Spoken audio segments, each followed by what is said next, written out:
본문이 조금 깁니다. 사사기 4장 1절에서 10절 먼저 함께 합독합니다. 시작.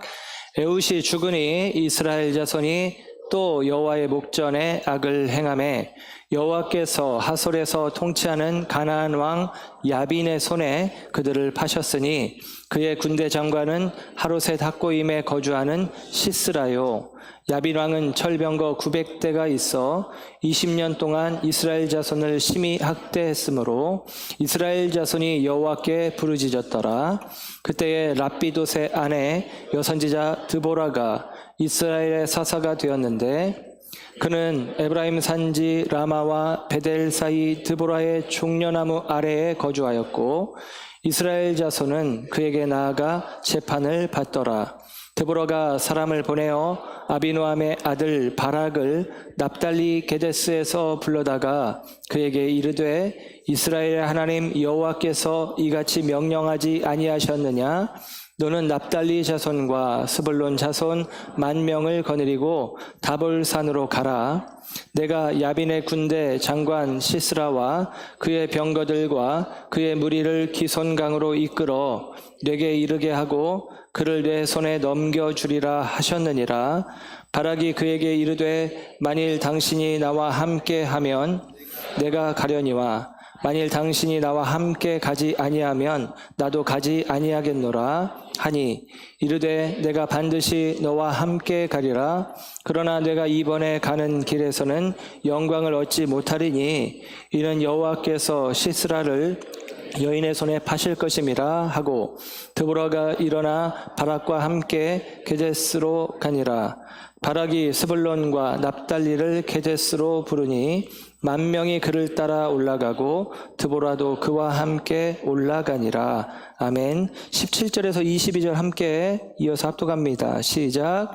시스라가 걸어서 도망하여 겐사람 헤벨의 아내 야엘의 장막에 이르렀으니 이는 하솔 왕 야빈과 겐사람 헤벨의 집 사이에는 화평이 있음이라.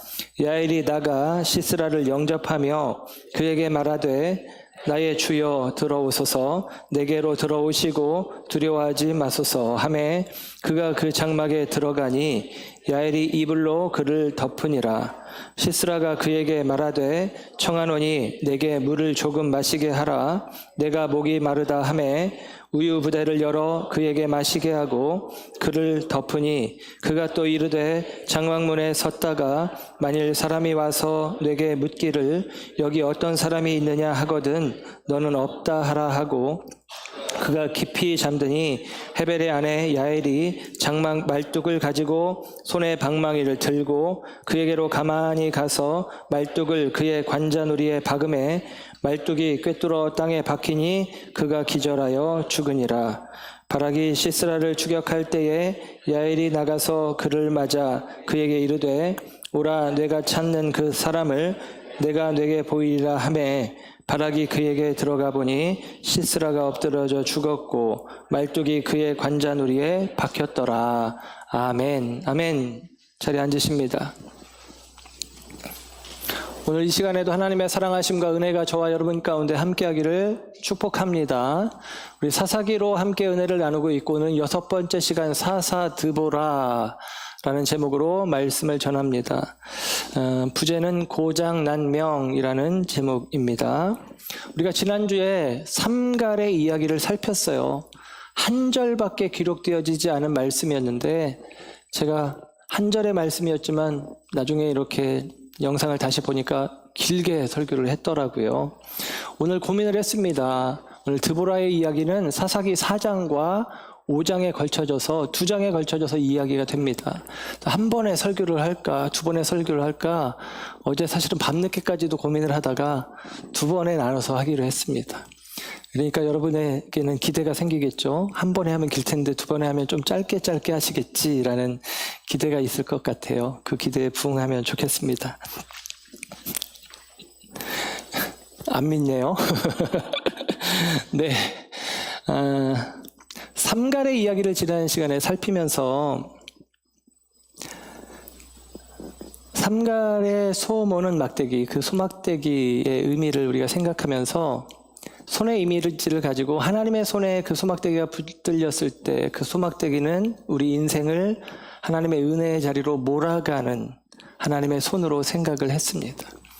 하나님께서 우리를 가르치시고 깨달아 알게 하시고 하나님을 고백하게 하시는 하나님의 인도하심, 주의 지팡이와 막대기로 우리를 안위하시는 그 손길이 우리 가운데 있습니다. 또한 그 하나님의 은혜 안에서 세워진 삼갈의 손에 붙잡혀진 소모는 막대기의 의미는 건네주는 손의 이미지로 설명을 드렸습니다. 삼갈은 사사이면서 겨우 단 한 줄, 겨우 한 절의 말씀 속에 삼갈의 이야기가 기록이 되어 있습니다.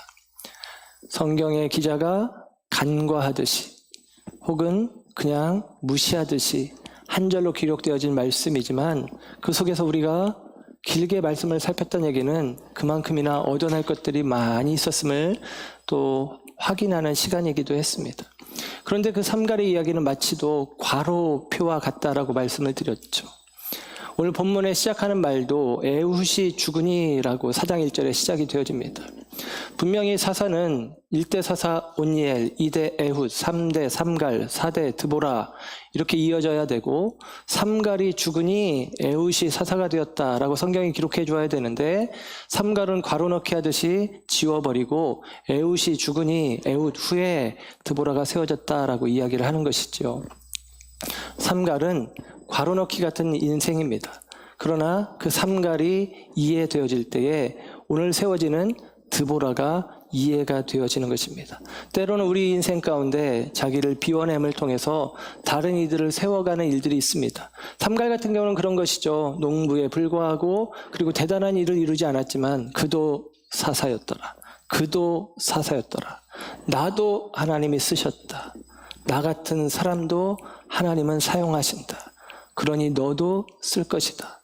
너는 하나님이 반드시 사용하실 것이다.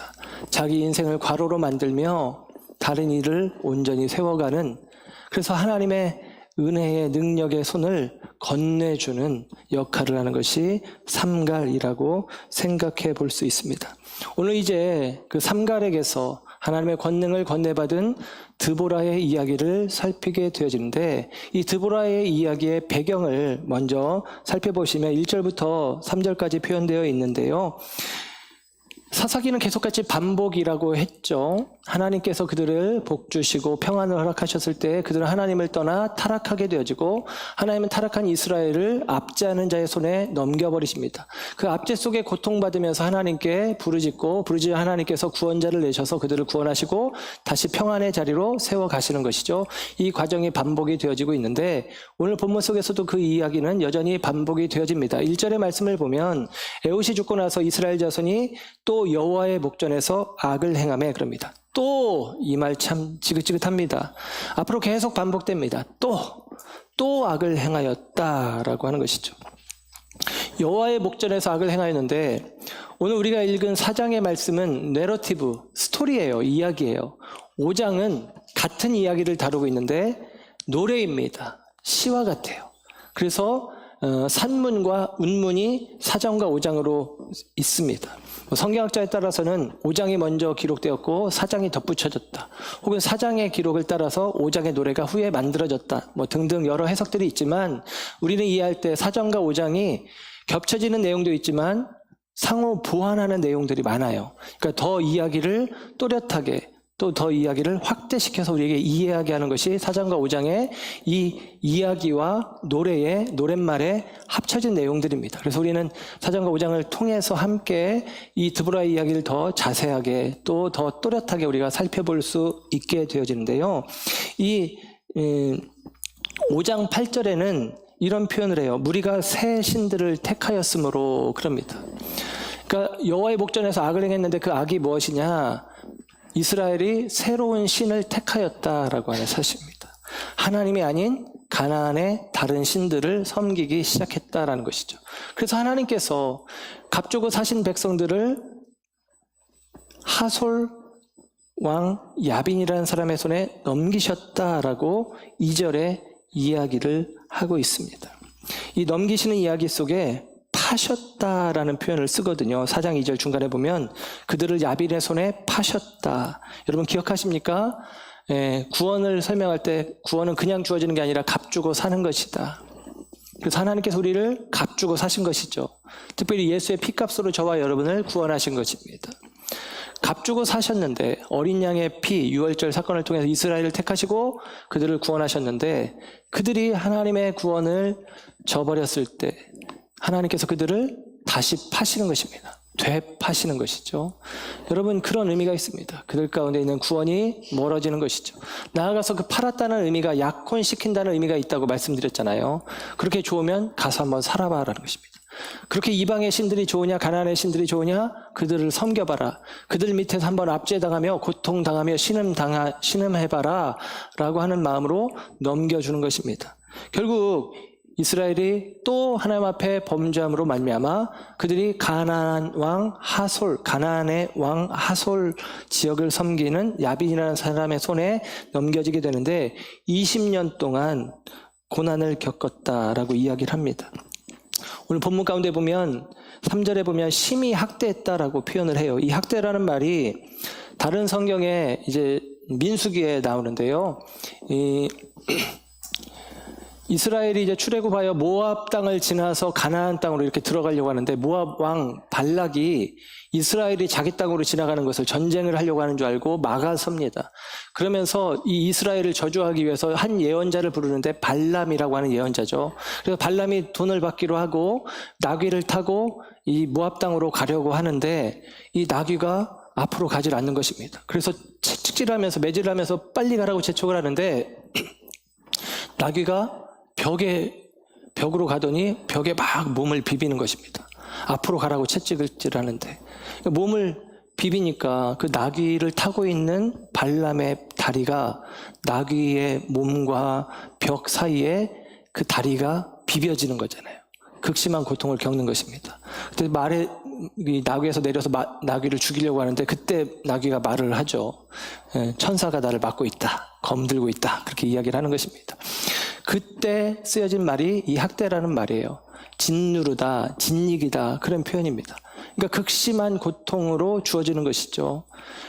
첫 번째 사사 시대였던 온니엘 시대에 구산 리사다임에 의해서 8년 동안 고통을 받습니다. 에글론에 의해서 18년 동안 고통을 받습니다. 오늘 본문은 20년 동안 그들이 하나님 앞에 범죄하면서 하나님의 징계가 점점 확장되어져 가는 것을 우리는 확인할 수가 있습니다.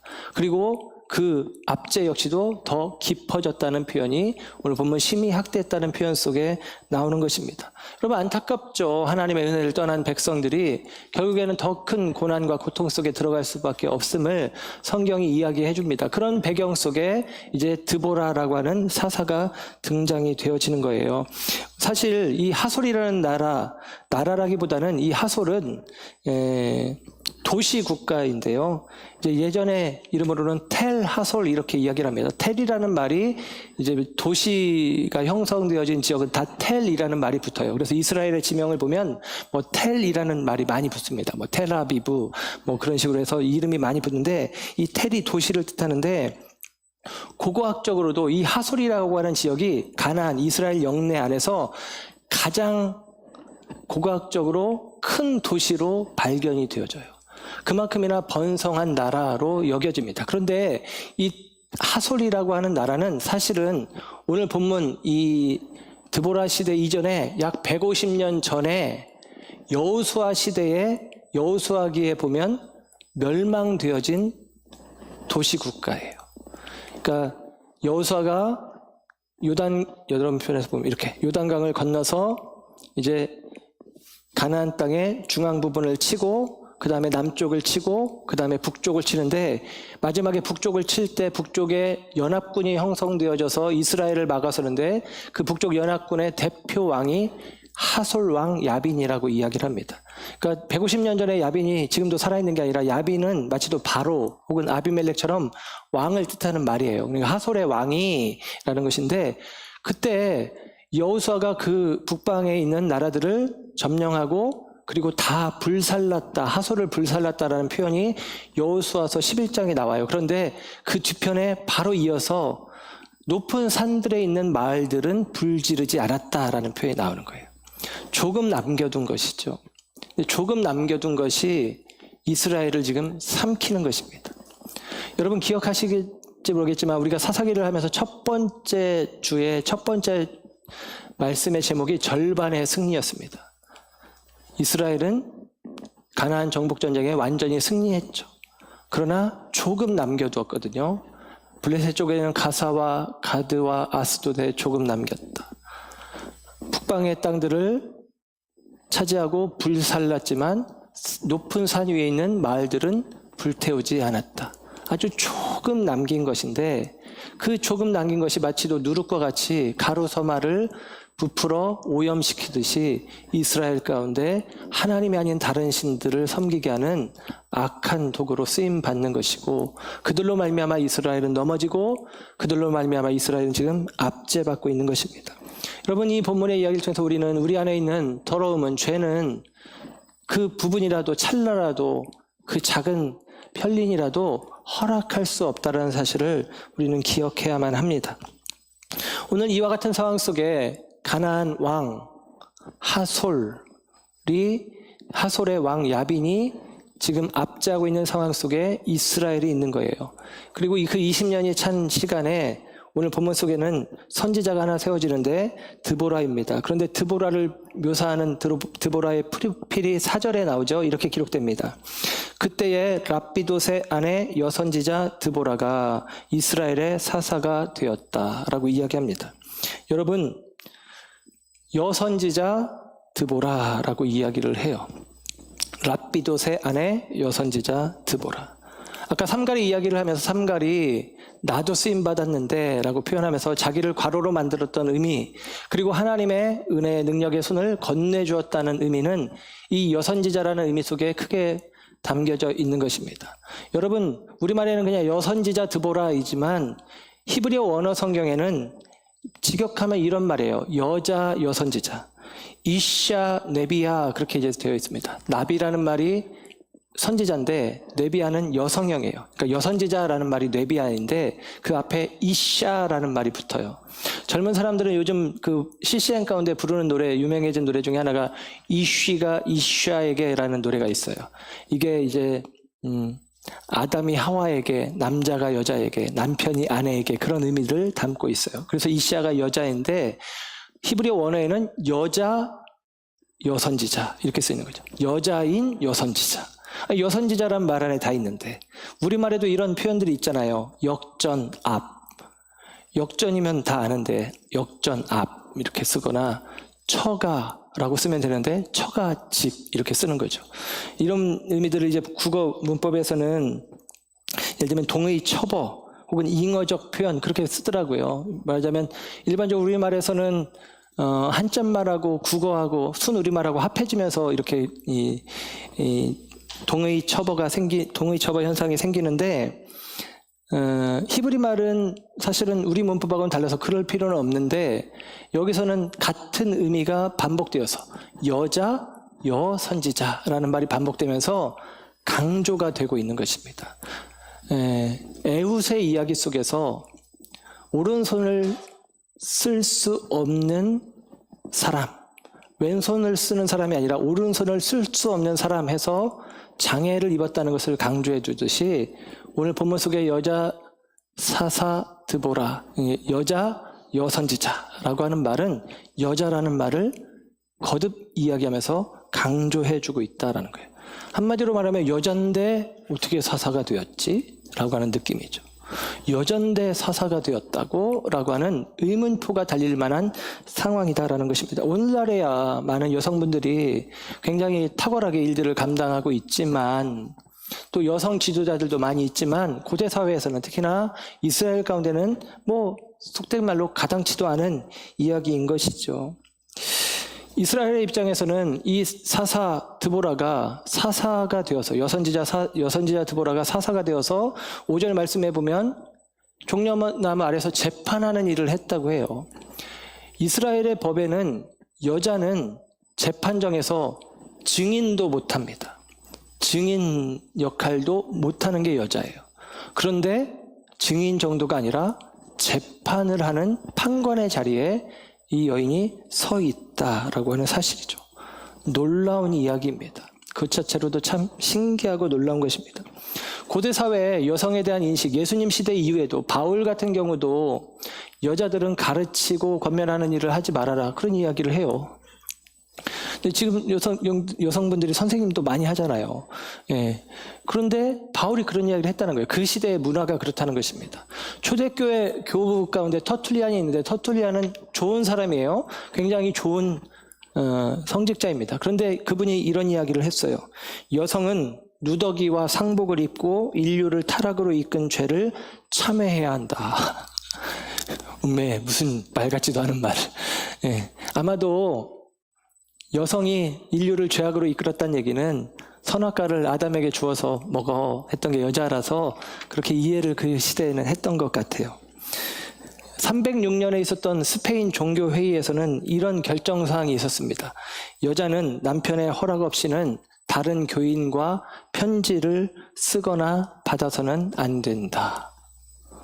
우리식으로 표현하면 여자분들은 문자 보내거나 이메일 보내면 안 돼요. 남편 계정으로만 할 수 있어요. 왜? 남편이 검열해야 되니까. 이제 이런 식의 이야기가 초대교회 가운데 있었다고요. 585년도에 마콘 회의가 있었는데, 마콘 회의에서는 감독들이 열띤 토론을 하게 되었습니다. 토론의 주제가 재밌어요. 여자에게 영혼이 있는가 없는가. 말도 안 되잖아요. 여자에게 영혼이 있는가 없는가. 이걸 가지고 감독들이 열띤 토론을 했고, 토론에 답이 안 나온 거예요. 팽팽한 거죠. 그래서 마지막에 어떻게 했냐면 투표를 하기로 한 거예요. 다행스럽게 투표의 결과 여자에게 영혼이 있다가 근소한 차로 이겼답니다.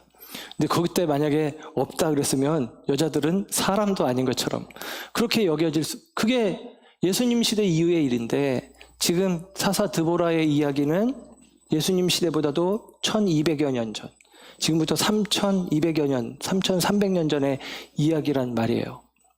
그러니 그 당시에 여자가 사사가 되었다, 재판관이 되었다라는 것은 그것 자체로도 놀라운 일이다라는 사실입니다. 여러분, 그러나 이스라엘이 그렇게 문화적으로 여자를 대하는 마음들이 있었지만 성경에는 놀랍게도 여자 지도자들이 언급되기도 해요. 선지자라는 표현은 안 썼지만 모세의 누나였던 미리암이 선지자 역할을 감당을 합니다. 예, 훨씬 이전이죠. 그리고 나중에 보면 여선지자라는 이름이 또 한 번, 여선지자라는 표현이 또 한 번 등장하는데, 요시아라는 임금 때, 유다 왕 요시아 때 훌라라고 하는 여인이 여선지자 훌라라는 이름으로 등장이 돼요. 요시아가 8살의 왕이 되었는데, 요시아가 믿음 안에서 잘 자라갑니다. 그리고 그가 25, 26살쯤 되었을 때 성전을 보수하도록 명령을 해요. 성전을 이제 보수하는 과정 가운데 성전 안에서, 성전 벽에서 율법 두루마리 책이 나온 것입니다. 그래서 그걸 가지고 왕에게 가서 제사장이 보여주고 하니까 이 내용을 가지고 여선지자 훌라에게 가서 조문을 받아봐라, 조언을 받아봐라, 이렇게 이야기를 해요. 그래서 여선지자에게 가서 제사장이 여선지자에게 가서 어떻게 하면 좋겠습니까? 하고 물어요. 그랬더니 하나님이 심판하신다는 말씀이 이루어질 것이다, 그렇게 이야기를 해요. 근데 심판하시지 않아요. 왜냐하면 그 말을 듣고 요시아가 종교개혁을 합니다. 산당들을 없애고 우상들을 회파하고, 그리고 유월절을 회복해서 유월절 제사를 드려요. 그 과정 속에 전무후무한 종교개혁이 일어나고, 그리고 하나님께서 요시아에게 복을 주십니다. 그때 쓰임받은 선지자, 그 모든 것들을 이야기했던 선지자가 여선지자 훌다예요. 그러니까 구약 성경에 여자를 무시하는 내용들이 성경의 이야기나 기독교 역사 속에 많이 있는 듯 하지만 여선지자가 쓰임을 받기도 하는 것이죠. 여러분, 여선지자가 쓰임받는 이유가 무엇이겠습니까? 오늘 사사기 전체의 내용 속에 오늘 본문에는 나오지 않았지만 온니엘에게 하나님의 영이 임하고, 에웃에게 하나님의 영이 임하고, 기돈에게 하나님의 영이 임하고, 입다에게 하나님의 영이 임하고, 곧 하나님의 영이 이 여인에게 임한 거예요. 여자라 우리식으로 그들의 문화 속에 그들의 생각 속에 여자는 쓸 수 없어, 여자는 가치 없어, 여자는 의미 없어 라고 생각하는 그들 속에 하나님의 영이 그 여인에게 임하여지니 하나님께서 그를 쓰시는 것이고 백성들이 그를 따르는 이야기가 본문의 이야기다라고 하는 사실입니다. 오늘 드보라를 조금 더 이야기를 하면 오늘 본문 가운데 4절에 드보라가 나오는데 드보라는 그 이름의 뜻은 꿀벌이라는 뜻이에요. 드보라, 꿀벌. 그런데 드보라가 지금 종려나무 아래에서 재판을 한대요. 종려나무는 대추야자나무예요. 대추야자나무의 별명은 뭐냐면 꿀나무예요. 대추야자가 엄청 달거든요. 꿀이 나오는 나무라고 생각을 해요. 그러니까 꿀벌이 지금 꿀나무 아래에 있는 거죠. 의미가 있습니다. 이따 다시 한번 이야기할 거고요. 그게 지금 드보라가 종려나무 아래에서 재판을 하고 있는 상황이에요. 그리고 오늘 드보라와 더불어 함께 오늘 본문 속에 등장하는 사람이 바락이라고 하는 사람이 등장이 돼요. 우리가 4장을 보지만 5장은 드보라와 바락의 노래라고 표현을 해요. 둘이 함께 부르는 듀엣곡이라고 말할 수 있는데 이 드보라와 함께한 바락이 등장하게 되어집니다. 이 바락에 대한 기록 6절로 볼게요. 6절에 보면 드보라가 사람을 보내 아비노함의 아들 바락을 납달리 게네스에서 불러다가 그럽니다. 사람을 보내서 바락을 불러와라 그런 거죠. 이 바락은 그 이름의 뜻은 벼락이라는 뜻이에요. 벼락. 비슷하죠? 바락, 벼락. 굉장히 남성스러운 이름이에요. 그런데 바락은 본문의 내용을 가만히 보면 겁쟁이 같고 소심한 사람 같고 그런 것들이 확인이 되어집니다. 이 바락이 납달리에서 데려와라 해서 우리는 납달리 사람이라고 생각할 수 있는데 납달리에 있는 게데스라고 이야기를 해요. 근데 이제 민수기에 보면 여호수아에 보면 이제 땅을 분배할 때에 레위 사람들은 따로 땅을 분배받지 않았기 때문에 레위 사람들을 위한 땅이 주어집니다. 그게 각 지파들에게 주어진 땅 가운데 48개의 성읍을 구별해서 레위 사람들에게 줘요. 그 가운데 하나가 이 게데스라고 하는 지역이에요. 갈릴리의 게데스라고 하는 곳이 48성읍 중에 하나입니다. 그래서 이 게데스에 갔다는 이야기를 통해서 납달리라고 하는 이 지경 안에 게데스라고 하는 지역이 있는데 그곳에 있기 때문에 바락은 납달리 사람이 아니라 레위 사람이 아니냐 성경학자들이 많이 그렇게 이해를 합니다. 레위 사람이라는 게 의미가 있어요. 어쩌면 그가 제사장 지파에 속할 수 있는 사람이고 그 의미는 예를 들면 성경의 이야기 속에 기름 부음을 받는 사람이 새 직임을 맡은 사람인데 왕과 제사장과 선지자입니다. 왕, 제사장, 선지자 세 사람이 기름을 받는데 그 가운데 왕과 제사장이 함께 연합을 해서 종교적으로 다스리고 정치적으로 다스리는데 그 왕과 제사장을 마치도 조종한다고 표현해야 될까요? 그들 위해서 역할하는 게 선지자예요. 선지자는 뭐 제사장처럼 신분이 레위 자손 아론의 계열이어야 되거나 왕족이어야 되거나 그런 게 아니라 때로는 아까 이야기한 대로 여자가 되기도 하고 농부가 되기도 하고 뭐 제사장 가문 가운데서 나기도 하고 이 선지자는 하나님의 말씀을 맡은 자예요. 그는 그냥 그가 어떤 모습이었든지 상관없이 하나님의 말씀을 맡은 자가 왕과 제사장을 주장하는 거예요. 그래서 선지자의 말씀을 따라 왕이 제사장이 바로 서면 그 나라가 평안해지는 것입니다. 번영하는 거예요. 근데 왕과 제사장이 선지자의 말을 받고 하나님의 말을 어기고 왕과 제사장이 결탁해서 그릇되게 행동하기 시작하면 타락한 나라가 되어지고 결국 나라가 무너지는 것입니다. 그렇게 선지자가 중요한데 오늘 이 드보라가 선지자 역할을 하는 것이고 바락이 이제 무슨 역할을 하냐면 군대의 장관 역할을 해서 실질적으로 나가서 싸우는 일을 합니다.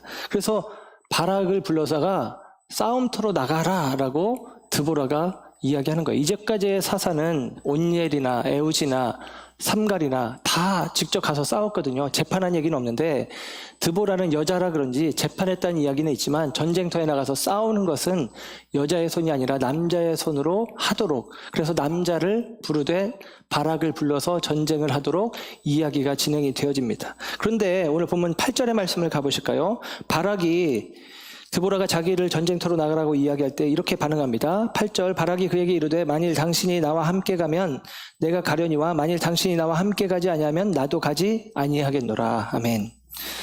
당신이 가면 나도 가고 안 가면 나도 안 가요. 여러분 이 말이 가겠다는 말이에요? 안 가겠다는 말이에요? 우리가 그냥 얼핏 보면 안 가겠다는 말 같아요. 그렇죠? 그런데 아닙니다. 가겠다는 말입니다. 제가 신학대학에 가기 전에 하나님 앞에 서원하면서 기도했어요. 하나님 이번에 집회 때 은혜 주시면 은사 주시면 제가 신학 주의 종이 되고 안 그러면 안 되겠습니다. 이렇게 기도했거든요. 이 말이 제가 하기 싫다는 얘기가 아니에요. 하고 싶은데 나 약하니까 좀 힘을 주세요. 확신을 주세요. 그런 말이잖아요. 바락도 마찬가지죠. 내가 나가서 싸우겠습니다. 그런데 당신이 가면 내가 가겠습니다. 이렇게 이야기하는 거거든요. 이 바락이 머물렀던 게데스가 이 갈릴리 호수 바로 아래에 있거든요. 하솔은 갈릴리에서 한 북쪽으로 20km 정도 위에 있습니다. 그러니까 그리고 이제 바락이 나중에 다음 주에 살피겠지만 싸우게 되어지는 것은 이 갈릴리 지역과 사마리 지역의 중간 지역인 이스라엘 평야 지역이에요. 그러니까 하솔의 영역이 지금 이 바락이 머물렀던 가데스를 북쪽을 점령하고 있는 상태고 남쪽에 위치해 있는 드보라가 이제 대항해서 싸우는데 그 싸움터가 그 중간지대가 되는데 바락은 이미 점령지 하솔의 점령지 안에 속해 있는 땅인 거예요. 그러니까 바락은 압제당하면서 어떻게 된 거예요? 비굴하게 있었던 거예요. 싸우지 못했던 거예요. 그런데 드보라가 그를 일으켜서 싸우게 하는 것이죠. 그 과정 속에 당신이 함께 하시면 이것입니다. 바락은 아는 거죠. 하나님께서 여자이지만 그와 함께 하시고 여자이지만 하나님의 영이 그녀와 함께하고 있다는 사실을 아는 것입니다. 그래서 그녀에게 치맛자락 붙잡고 함께 가주세요 하면서 어리광을 부리는 게 아니라 당신이 나와 함께하면 이라는 의미는 하나님이 우리와 함께 하시면 하나님이 당신과 함께 하시는데 하나님이 나와 함께 하신다면 이 싸움을 내가 싸우겠습니다. 한번 용기를 내어보겠습니다. 이런 마음으로 바락이 드보라의 손을 의지하는 것입니다. 붙잡는 것이죠. 여러분 오늘 이야기 다음에 중간에 싸움 이야기가 있고 제가 17절부터를 또 우리가 본문으로 잡아서 읽었어요. 이 이야기까지 하고 또 이야기를 이어가겠는데요. 이제 바락이 그래서 드보라와 함께 싸워서 하솔왕 야빈이 이제 용병이라고 할 수 있는 시스라라는 군대 장관을 통해서 싸우는데 전쟁에서 승리를 해요. 그리고 그 전쟁에서 패한 시스라가 병거에서 내려서 도망을 칩니다. 걸어서 도망을 치는데 오늘 본문 가운데 17절에 보면 겐 사람 헤벨의 아내 야엘의 장막에 이르렀다라고 해요. 여기가 이제 이 전쟁에서 패하고 한참을 도망간 거예요. 그 도망가서 야엘의 집에 갔는데 그 야엘의 집은 17절에 보면 야엘의 집과 그리고 이 하솔왕 야빈의 집 사이에 화평이 있다라고 이야기를 해요. 그러니까 꽤 유력한 지방 같은데 화평이 있다는 얘기는 친교를 맺었다는 얘기거든요. 화친을 맺었다는 얘기거든요. 그래서 그곳에 이제 믿고 몸을 맡긴 거예요. 그리고 누가 나를 찾으면 없다고 해라 라고 부탁하고 혹시 내가 목마르니까 물 좀 줄 수 있겠냐 그랬더니 야엘이 물 대신에 우유를 준다고 이야기를 합니다. 이것은 뭐 이제 학자에 따라서는 이게 성적인 행위로 이야기하기도 하는데 어쨌거나 물을 대신에 우유를 줘서 우유를 먹고 편하게 잠들게 해요. 서양에서는 잠자리에 들기 전에 따뜻한 우유를 마시게 해서 잠을 편안하게 오래 자게 하는 수면 효과가 있다고 여깁니다. 우유를 먹고 깊은 잠이 들었을 때에 야엘이 장막 말뚝을 가지고 몽둥이를 가지고 관자놀이를 찍어서 죽였다 이 이야기입니다. 되게 끔찍한 이야기인데 이게 이제 야엘이 그 얘기를 했다라고 이야기를 해요.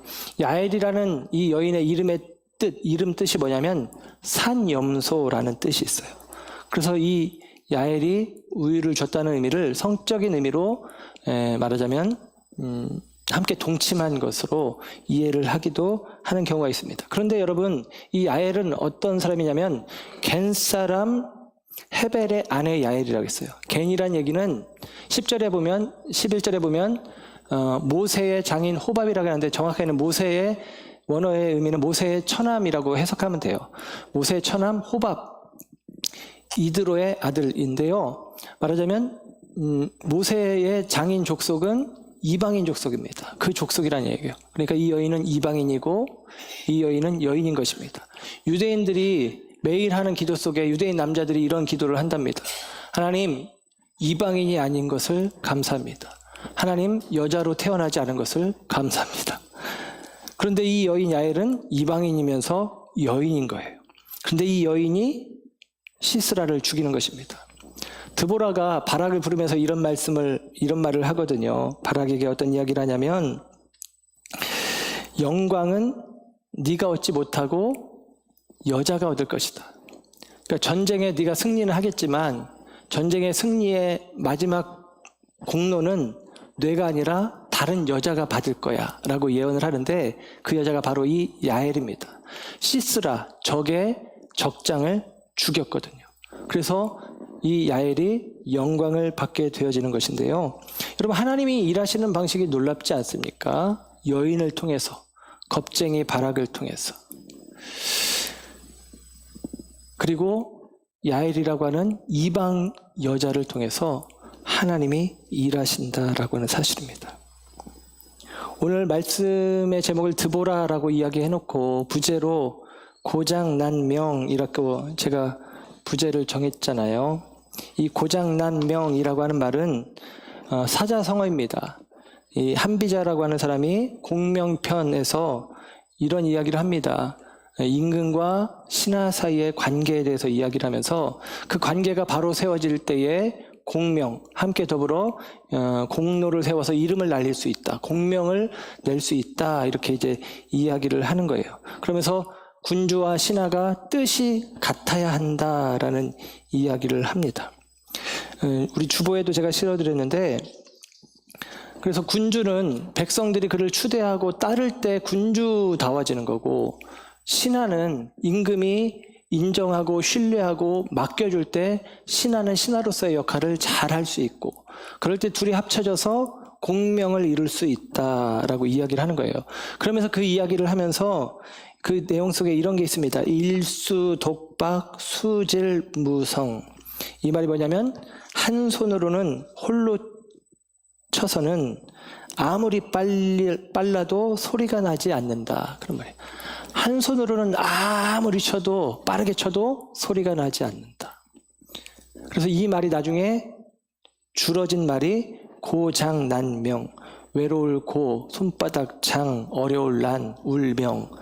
외로운 손바닥으로는 소리를 내기 어렵다, 이렇게 이야기를 하는 것입니다. 그래서 우리말에는 이게 어떻게 번역이 되냐면, 손뼉도 마주쳐야 소리가 난다라든지, 백지장도 맞들면 쉽다라든지, 그런 의미로 표현되는 게 고장난명입니다.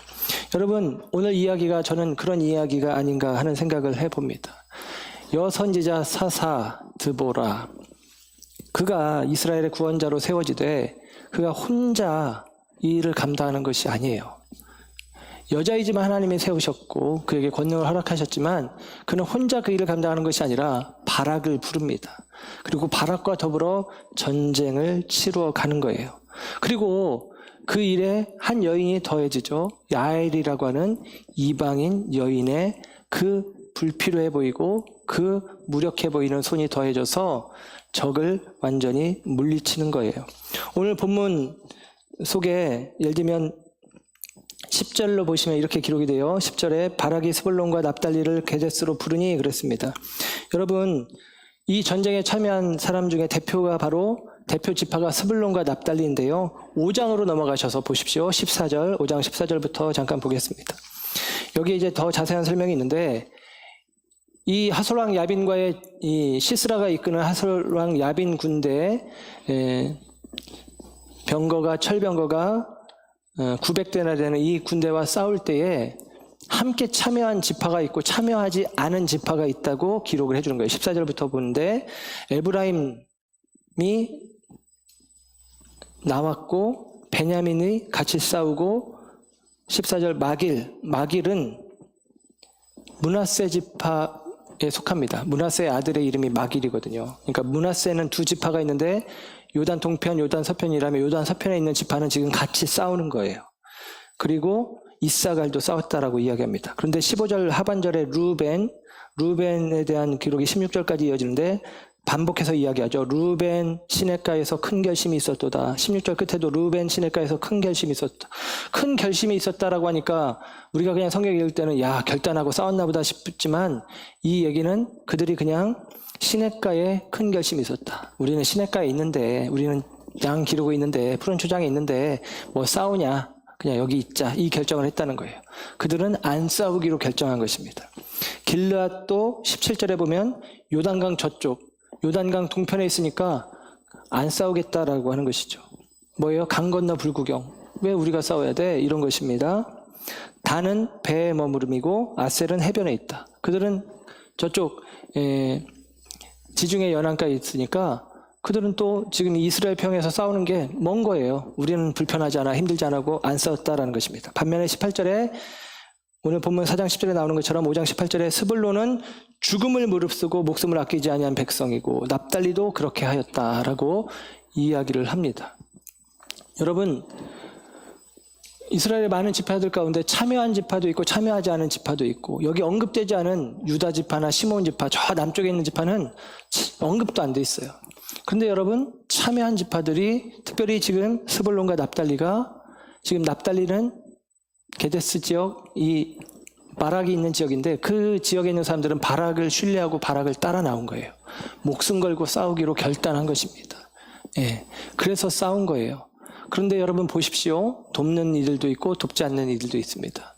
함께하는 이들도 있고 함께하지 않는 이들도 있는 거예요. 여러분 이야기 드렸죠? 함께할 때 더불어 손을 맞잡을 때 소리가 나는 것입니다. 전도서 4장 12절에 이런 말씀이 있습니다. 한 사람이면 패하겠거니와 두 사람이면 맞설 수 있나니 세 겹줄은 쉽게 끊어지지 아니하느니라. 아멘. 한 사람이면 패할 수밖에 없고 두 사람이면 맞서긴 하겠지만 힘들 거고 세 겹줄은 끊어지지 않는다 라고 이야기하면서 세 겹줄, 3겹줄에 대해서 이야기를 합니다. 여러분, 드보라와 바락과 그리고 야엘이 3겹줄을 이루어서 이 하나님의 싸움을 싸워가는 거예요. 거기에 참여하는 지파도 있고 참여하지 않는 지파들도 있는데 그 참여와 함께 이 싸움에 나간 이들을 통해서 하나님은 하나님의 일들을 이루어가는 것입니다. 때로 하나님은 한 사람으로도 충분히 주의 일을 이루어 가십니다. 한 사람으로도 그 구원을 이루어 가시는 분이 하나님이세요. 그러나 오늘 본문 속의 하나님은 더불어 함께 주의 일들을 감당하도록 하신다라는 것이죠. 드보라는 바락과 더불어 또 야엘의 손길을 통하여 이 일들을 이루어가도록 하고 계시다라고 하는 사실입니다. 여러분, 우리가 사사기를 보면서 이 사사기에 있는 사사의 이야기들을 손의 모티브로 제가 설명을 하고 있습니다. 그 손의 모습을 머리로 이렇게 떠올리면서 생각을 해볼 수 있는데 사사기 1장에서는 하나님께서 이스라엘을 애굽에서부터 인도하셔서 광야를 지나 그리고 요단강을 건너는 과정 속에 가나안을 정복하게 하는 과정 속에 하나님이 그들을 강하게 이끌어 가시는 손으로 묘사가 되어져요. 하나님의 손에 이끌리는 이스라엘이죠. 그리고 가나안 땅에 들어간 이후에 하나님은 손을 놓고 물어보십니다. 가나안 거민들과 더불어 시험하신다라고 표현해요. 얘기하는 거예요. 내 손 잡을래? 다른 손 잡을래? 그게 바로 복임에 세워야 할 길갈의 돌의 의미입니다. 내 손 잡을래? 다른 손 잡을래? 그때의 첫 번째 사사 온니엘, 그 이름의 뜻은 여호와만 나의 힘이시다. 여호수아처럼 나는 하나님만 의지합니다. 나는 하나님의 손만 붙잡겠습니다. 하나님의 손을 선택해서 붙잡은 게 온니엘입니다. 에웃의 이야기, 오른손이 고장난 왼손잡이, 장애를 입은 왼손, 쓸모없는 왼손, 힘이 없는 왼손, 그 왼손이 에글론의 배를 뚫는 것이죠. 하나님의 능력의 오른손이 왼손에 더하여졌을 때 나타나는 일들을 보게 됩니다. 왼손을 붙잡으시는 하나님의 오른손. 삼갈의 손에 들려진 소막대기, 그 소막대기를 통해서 이야기했죠. 하나님의 손에 들려진 소막대기, 지팡이와 막대기의 개념은 우리를 몰아가시는 손입니다. 그리고 삼갈은 자기 손에 들려진 것을 나도 주께서 쓰셨으니 너도 쓸 것이다 라고 하면서 자기 손에 있는 것을 다른 이에게, 드보라에게 건네주는 손입니다. 여러분, 이 손이 참 아름답지 않습니까? 그리고 오늘 이 드보라의 이야기 속에서는 고장난명, 한 손의 박수가 아니라 더불어 함께 소리를 내는 것입니다. 함께, 더불어. 그래서 오늘 본문 9절과 10절에는 드보라가 그런 표현이에요. 내가 너와 함께, 바락과 함께, 너와 함께. 이 표현이 2절의 말씀에 3번이나 반복이 되어서 나옵니다. 함께 한다라는 것이죠. 함께 맞잡은 손이에요.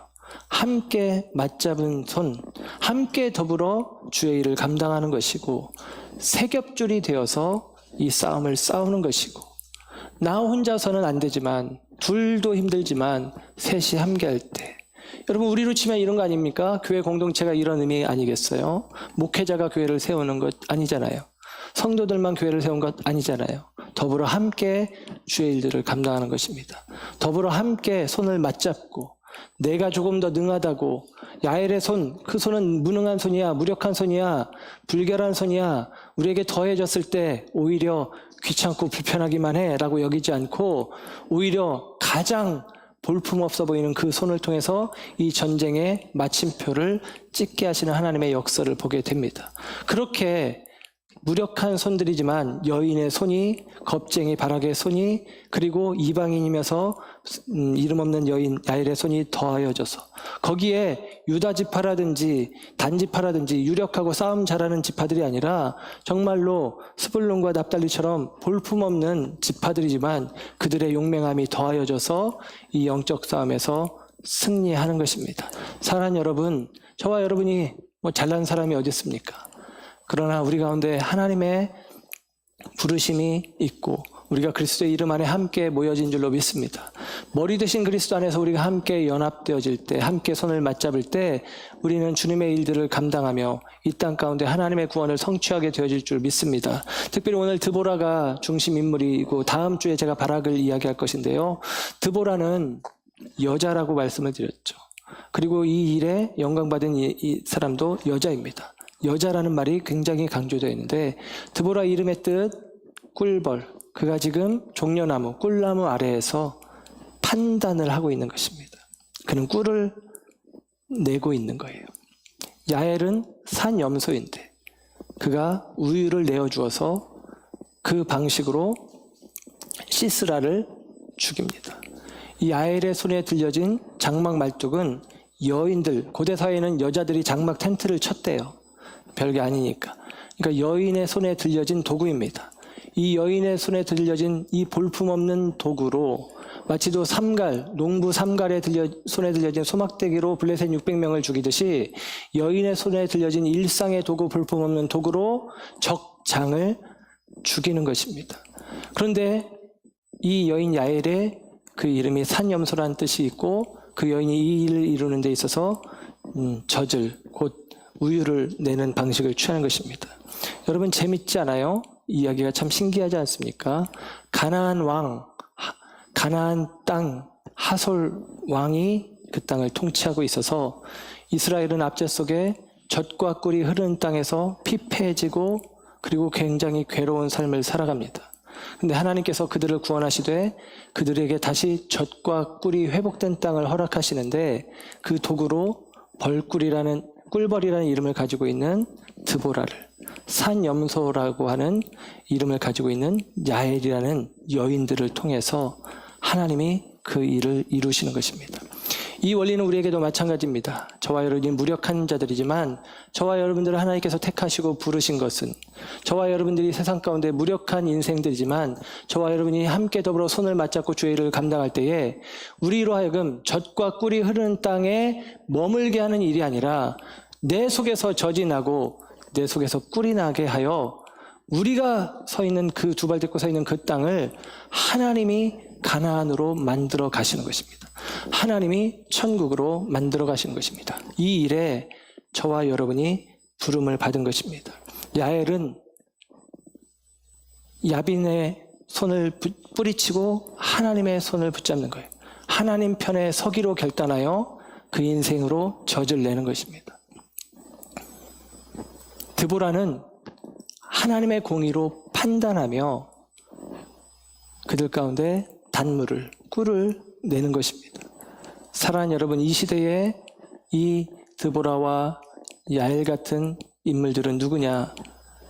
이 더럽혀지고 이 세속화되어가는 세상 속에서 나는 그럼에도 불구하고 하나님 편에 서겠다는 결단으로 있고, 이 땅 가운데 하나님의 공의를 선포하는, 하나님의 말씀으로 외치는 하나님의 사람들을 통해서 하나님은 젖과 꿀을 그들을 통해 내시고 그들이 머무는 땅이 젖과 꿀이 흐르는 구원의 땅이 되어지게 하십니다. 저와 여러분이, 우리 비전교회가 이와 같은 쓰임받는 모습들이 되어지기를 주님의 이름으로 축원합니다. 기도하겠습니다. 좋으신 주님,